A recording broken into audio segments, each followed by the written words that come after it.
We just bought these used tires, gigantic ones.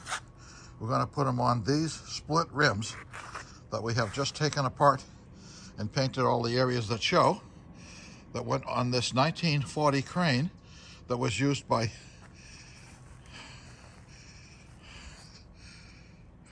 MGM Pictures and RKO Radio Pictures, and was eventually sold to Desi Arnaz and Lucille Ball in 1953 when they changed RKO Radio Pictures to become Desilu Studios. And now we got to put the tubes in these tires and put them back together, and I've never seen anything put together like this before.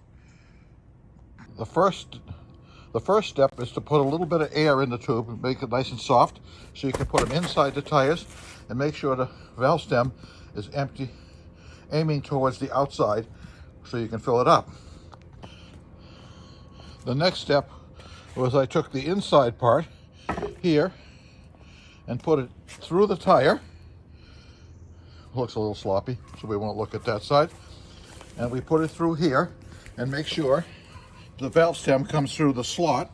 And then the next step is to fit this onto the outer ring, which bolts the whole thing together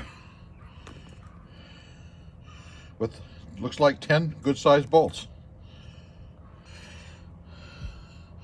And now they all have to be tightened down evenly all around using this big breaker bar, and we have to make sure we don't pinch the tube in the process.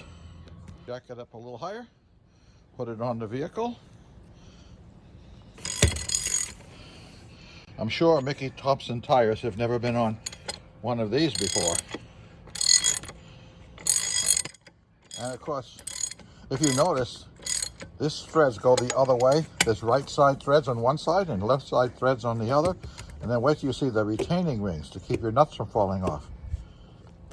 Now we had to line the nuts up so that the angle of the nuts is even with the center ring, so we can put this retainer ring on the center here, which I have never seen on a vehicle before, but I was told that they probably go on fire trucks.